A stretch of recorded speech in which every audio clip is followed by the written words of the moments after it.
Chinese leader Xi Jinping will leave China for the first time in more than 2 years and travel to Uzbekistan, where he will meet with Russian President Vladimir Putin. It is reported by Reuters. Xi is due to visit Kazakhstan on Wednesday, September 14, for a state visit and then meet with Putin at the Shanghai Cooperation Organization Summit in Samarkand in Uzbekistan. Last week, Putin's foreign policy aide, Yuri Yushakov, told reporters that Putin should meet with Xi at the summit, without revealing details of future talks. The Chinese side has not yet confirmed Xi Jinping's travel plans. The trip will be Xi Jinping's first overseas visit since the start of the COVID-19 pandemic. It comes just a month before Jinping is expected to take a historic third term as head of the Central Committee of the Communist Party of China at the October 16 convention. The main message is not that Xi supports Putin, because it was very clear that Xi supports Putin. The important message is that he, Xi Jinping, is leaving China for the first time since the pandemic ahead of the party congress. If only conspiracies were planned against him, then the conspiracies would have taken place. And he clearly believes there will be no conspiracies, said Professor Steve Tsang, director of the China Institute at the School of Oriental and African Studies in London. Xi last met with Putin in Beijing in February, just weeks before the Russian president ordered an invasion of Ukraine. As UNIAN reported earlier, following a meeting between Chinese President Xi Jinping and Russian President Vladimir Putin on February 4, the two countries announced a deep strategic partnership to counter U.S. global influence. Friendship between the two states has no borders, there are no forbidden areas of cooperation, they said, announcing plans for cooperation in a number of areas, including space, climate change, artificial intelligence and control over the Internet.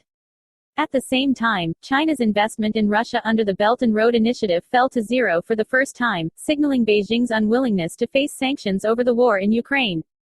China's ambassador to the U.S., Qin Gang, tried to refute statements from the February joint declaration of China and Russia on a borderless partnership. On the eve of the Chinese MP arrived in Russia. He became the highest-ranking Chinese official to visit Russia since the outbreak of all-out war in Ukraine.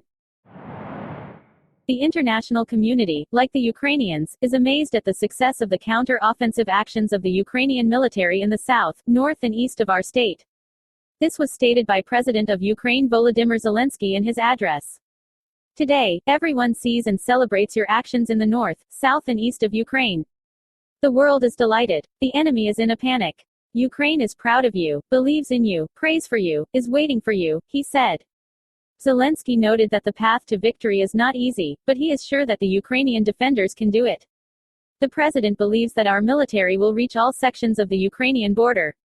He is sure that the defenders will see how the eyes of our people and the heels of the invaders shine. Zelensky noted that the Russians would call it gestures of goodwill, and we would call it a victory. We believe in you, in those who, all these 200 days at -15 or +35, at 2 in the morning or at 6 in the morning, on a regular Monday or Independence Day, despite fatigue, stress, danger, do their job, take risks with his life, defending his country, he said. Ukrainian defenders do not pay attention to rumors and gossip, but write history in real life, the history of Ukraine's independence and victory. Our soldiers, our fighters, our defenders. For us, for sure, the first army in the world, the president added. In general, our military has already liberated about 40 settlements in the Kharkiv region. The head of Chechnya, Ramzan Kadyrov, criticized the strategy of the Russian Defense Ministry and said that he would go to the leadership of the country to explain the situation to them, if there were no changes in the war.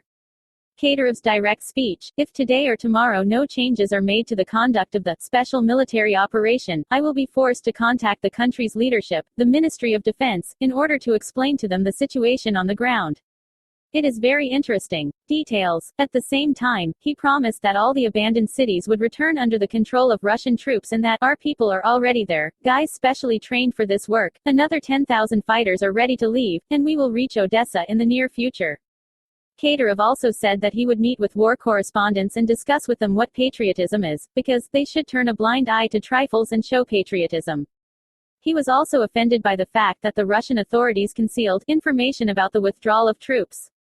Recall, Ukraine has liberated more territories in 5 days than Russia has seized since April, according to American analysts. French President Emmanuel Macron, in a telephone conversation with Russian leader Vladimir Putin, called for an end to the war against Ukraine to start peace talks. It is reported by RBC-Ukraine with reference to the press service of the Elysee Palace. He also condemned the continuation of hostilities by the Russian military and called on Putin to restore the sovereignty and territorial integrity of Ukraine.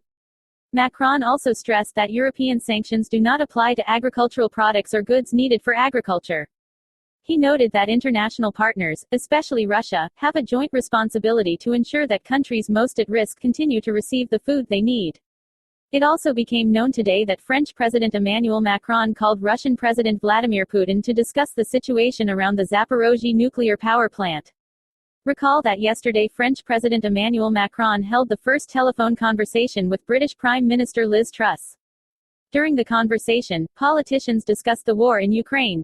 Earlier it also became known that yesterday Zelensky phoned Macron. During the conversation, the head of state briefed his French counterpart on the course of hostilities.